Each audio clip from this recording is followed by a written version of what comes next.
Like we're gonna need a lot of nails and a lot of coffins here. Call it Russian roulette.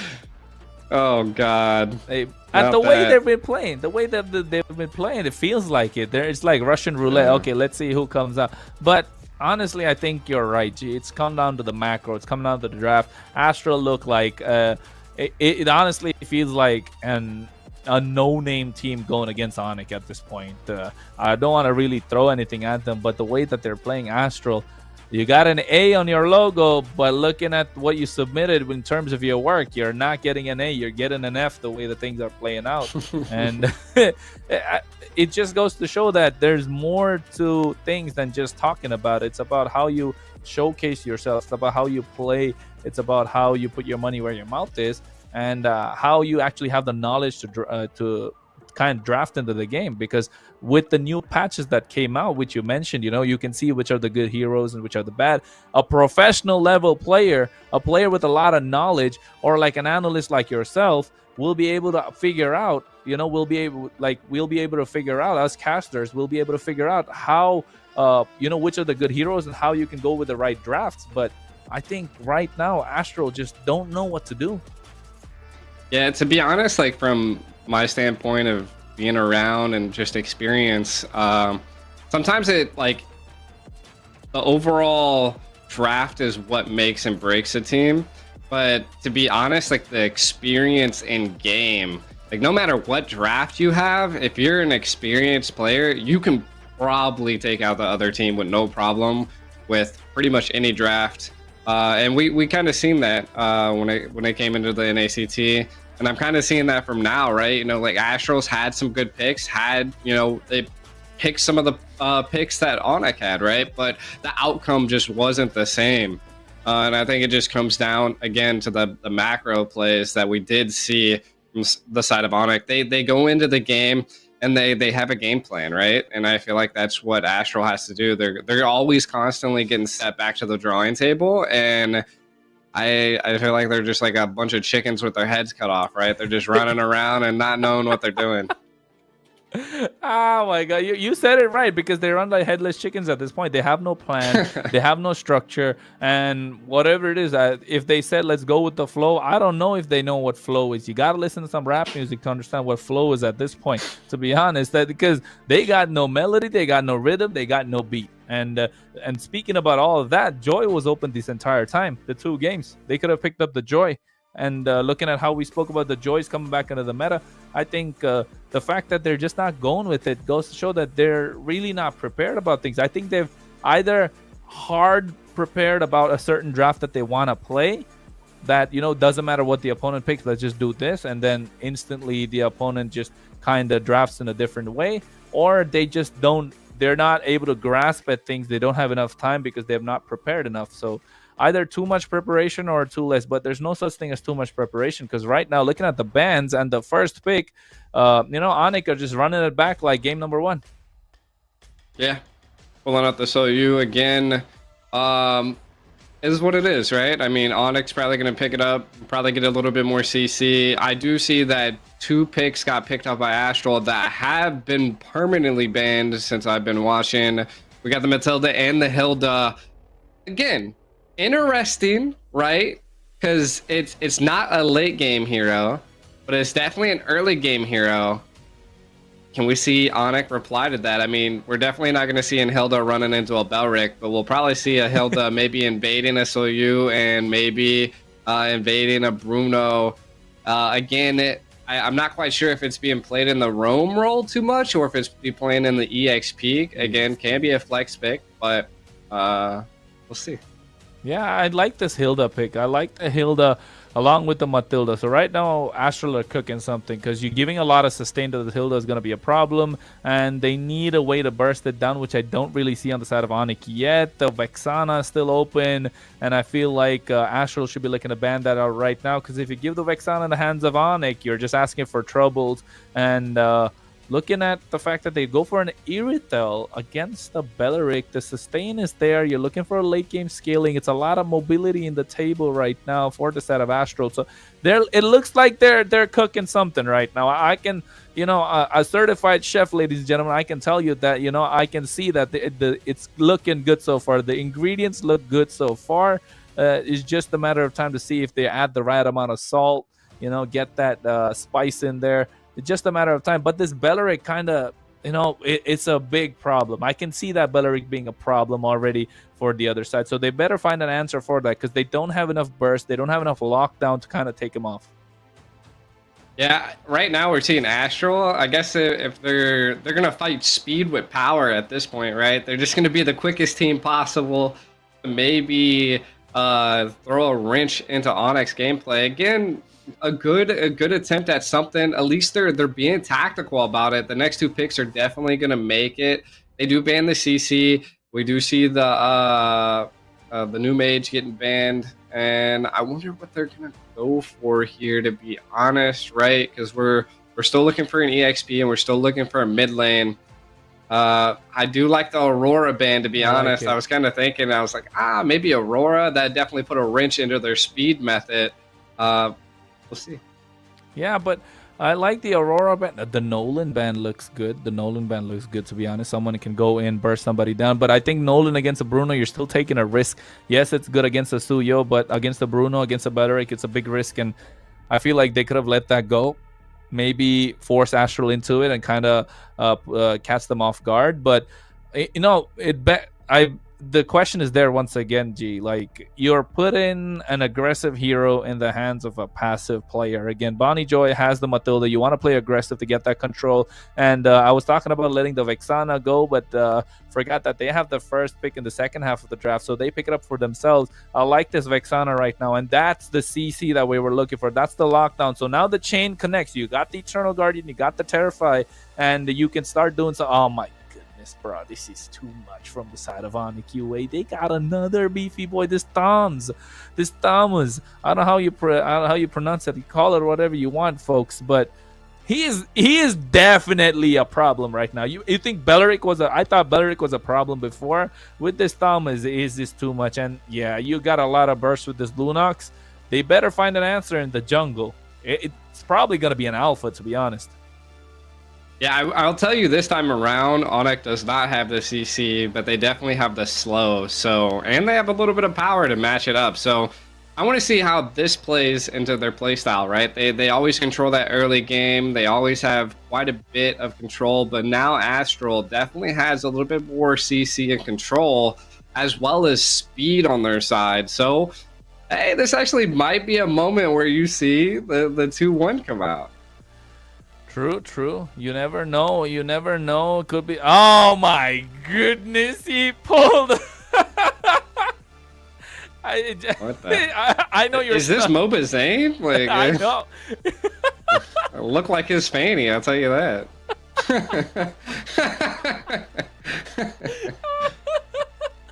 Hey, I don't know if it's MOBA Zane or not. It is Zane, definitely, with the number 1 in his name. Is it gonna be that one victory that they kind of need right now to make sure their hopes and dreams of being in the MESL further on will survive? Just a matter of time, because with this Fredrin, they're kind of looking to dominate, but you're playing into the hands of ONIC UA once again, because folks, we are in game number 3 in this best of 5. ONIC UA on the blue side, Astral on the red. ONIC UA already have 2 games in hand. Astral hanging by a thread, and you can see that play out instantly. Baby DJ is able to dish out some damage in the mid lane, but still no control, because you can see Bonnie Joy, he's playing so passive, G. It's 45 seconds of the game, he's already playing so passive. Yeah, I mean, what you need to do as a tank, and he's playing passive, but again, it's still the early, so it's not too bad. We'll see how it plays off. I mean, he needs to really shield his teammates. He needs to get into bushes, needs to get the team to be able to rotate pretty quick. And they just have to have a mindset here, right? It looks like Lunox might get the first, but look at the damage by Bonnie Joy, kind of keeping him at bay. I really want to keep our eyes on the Hilda, right? Like, is the Hilda going to be or making or breaking? But look at the bot lane. Yeah, you can see Irita pops the sprint instantly. Topuria is able to survive thanks to that. And level 3 on Be With You, or Be With Me rather, was able to dish out the damage. Unfortunately for them, but they didn't get the kill that they needed. But right now, Zane, with the help of the Guiding Wind, going on towards Rocco. Belleric right now gets taunted. He has the knock-up. He could drop the Appraiser's Wrath any second. You're talking about the Hilda. Kent is here right now. They are a lot of revitalized, but they get first blood in the hands of Bonnie Joy. Finally, the aggression showing this time around for the side of Astral. But at the same time, the bot side, Topuria is not able to get anything in return. The wave is getting cleared. The wave is getting proxied. And now they'll probably lose the tier 1 turret and trade it for the turtle on the other side. Yeah, but the communication was key. Vexana coming in, though. Are they going to be able to make a play out of this? Ooh, Worldy's there as well. But still not enough. And meanwhile, the Turtle Pit, you can see they're trying to slow him down. He gets the Retribution on point. And right now, the Cotton Inferno comes out. And they get their kill on Kent in the hands of Silencer, silencing him immediately. Meanwhile, the mid lane, they're trying to get the taunt. A little bit of damage to clear it out. So far, so good for Astral. Yeah. And I mean, it's neck and neck, but I do like how ONIC made the play. Again, this is what makes and breaks teams, like, you know, positioning, giving up key objectives, taking one over the other. I mean, they took quite a bit of gold plating. If they allow this Bruno to scale, I don't like, you can't dodge his soccer balls when they're punched at you. Like, they follow you no matter what. So even if you have a speed comp, you gotta keep it at go. But look at the mid lane.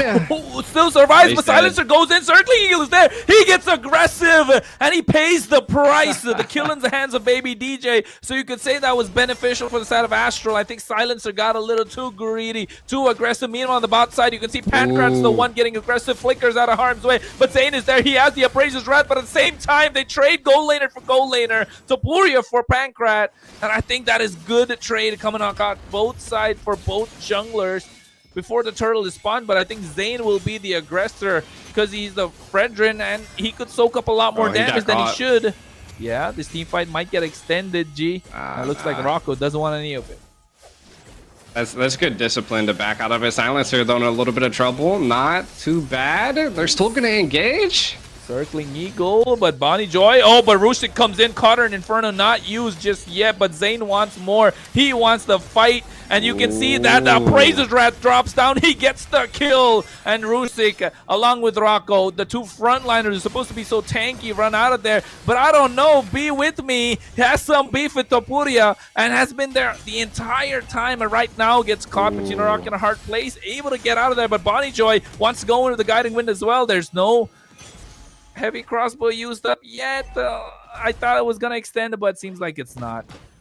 Pancrat's positioning, like, again, just the micro play there was just being able to not allow the team to hit his own jungle, and it was just key, right? Like those little things can make it and break it and make strong teams strong. And look at this, a little bit of an engage again happening into the bot lane. Got a taunt to make sure Bonnie Joy is in play. Circling Eagle a little too late, but he goes down to Silencer, and Topuria right now using the heavy cross, but the damage is there. The Terrify comes out. They use the Brilliance to get out of there, but Pancrat comes in, proxies the wave, saves his teammates, and now they get the tier 1 down bot side, so that's free real estate. But meanwhile, on the top side, the fight's getting extended, and Kent somehow still able to survive. He has the power of wilderness, use it to revitalize as well, and he goes down nonetheless, instantly given advantage on the top side as well. So a lot traded on both sides. It's just that ONIC UA coming out on top in those two trades. Yeah, coming out on top. They're positioning. Oh, Rocco, though. Oh, he might go down. He has to revitalize to help him survive. No, he goes down. Silencer goes into the backline with the Flicker Chaos Assault combo. But Zane here eats up a lot of damage and still able to survive his Silencer thanks to the Brilliance. Zane goes down. He had to at some point. And at this time around, you could see they're actually trading something on the bot side. So I can't believe it. I feel like this is the first time Astral kind of took a tower away from them. I was gonna say the same thing. I was like, you know, Record Breaker, tower finally taken for the first time in the best out of 5. It's good to see, right? Like again, they lost a lot of real on the map, but We'll see how they respond. I think there's going to be probably another big fight in the middle, or maybe towards the turtle. Again, their positioning is pretty bad. Not too many of them in bushes. They're kind of just dancing in mid. Not quite sure if I would agree with that. I agree, and you can see Pancrat trying to dish out the damage. Already popped the worldie to make sure whenever they're grouped up, like you mentioned, you know, the ball's gonna follow you wherever you go, and they get this third turtle of the game as well. Second turtle rather, and they want to go into the purple buff. Rushik used the counter in Inferno. Circling Eagle comes out, and Bonijay is able to get out of there, but Wrath of the Dryads keeps Zane in place. Meanwhile, on the top side, they pick up some free real estate. Topuria trying to take the advantage of making some macro happen in the map, but he goes in with the Blade Surge, gets terrified. Be with me. And right now, they got to back off because they're losing more than they should. Yeah. Again, I mean, good response here by Pink Rat, being able to take the second tier tower for the left tier tower.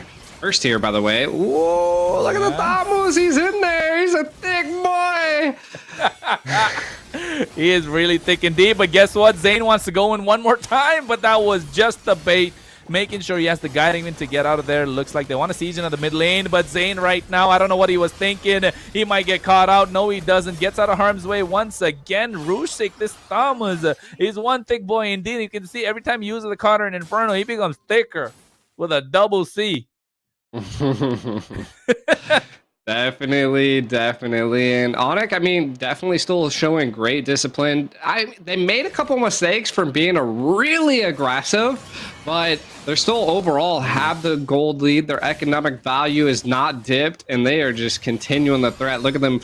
They're gonna... Yeah, they're sieging at the mid lane tier 1 turret. At the same time, the Eternal Guardian was dropped. He gets a double kill with the Soul Sever. They pick up one more on the other side, but they lose the third. The Appraiser's Wrath was dropping down a little too late. The only one surviving is Kent, but what can he really do? He has no wave clear. He has no damage. He's just going to be in your face the entire time. Unfortunately for Astral, they bite the dust. They lose the tier 2 up top. Probably going to lose the tier 2 in the mid lane as well. And gee, I think this is probably a good time to look at the items because it's 5k in gold. The Holy Defense gets procced up quite early as well. Circling Eagle, they want to go aggressive for some reason. Kent finally picks up the kill on towards Pancrat, but Rushik still able to zone them away. They want to go in one more time. Silencer is there. He might get caught out. Brilliance to make sure he gets out of harm's way. Kent being a distraction on the other side. Bonnie Joy leading the charge, making sure he provides the guiding win when his team needs him to. But here comes Be With Me with the Soul Sever, gets the kill on towards Baby DJ, and the Chaos Assault picks up the other. Bonnie Joy goes down. A little too much aggression coming in from the side of Astral, and they pay the price. I mean, that was just, again, good macro play. They brought Astral all the way back to where they wanted them and then made them pay with a little bit of a side flank. And again, it's good, man. It's crazy. When you get a play like that, your next thought probably should have been maybe not chasing, maybe getting control over a Vision of the Lord and then taking a possible Lord, but they opted to, I don't know, I think they just got bloodlust in their eyes and they just get so tunnel vision when they see the ONIC team, and then they're like, I want you, and then they can't get them. Yeah, it's probably Zane just saying, hey guys, I want it. Oh no, they did not pull up with that. The lineup, look at those skins, look at those names. You got Be With Me, Silencer, Rushik, Rocco 2K, along with Pancrat right now, ladies and gentlemen. ONIC UA dominating this game in this best of 5 series, and not just dominating this game, dominating the series nonetheless in the MESL Wildcard Day 2. My name is Kronos, along with me, G, the Ico. G, you think they can defend this? I mean, they definitely can. They have a good setup right now. The Vexana is pretty good, but the lane syncing by ONIC is just crazy. They're gonna definitely lose the tower here.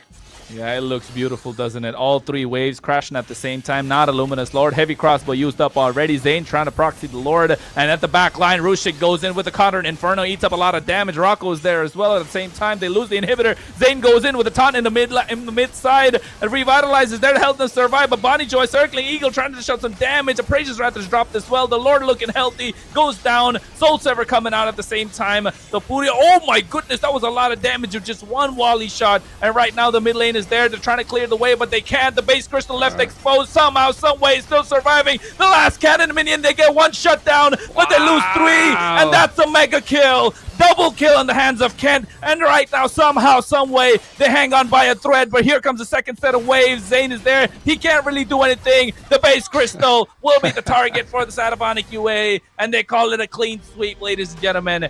Right now, that was a beautiful performance from the side of ONIC UA.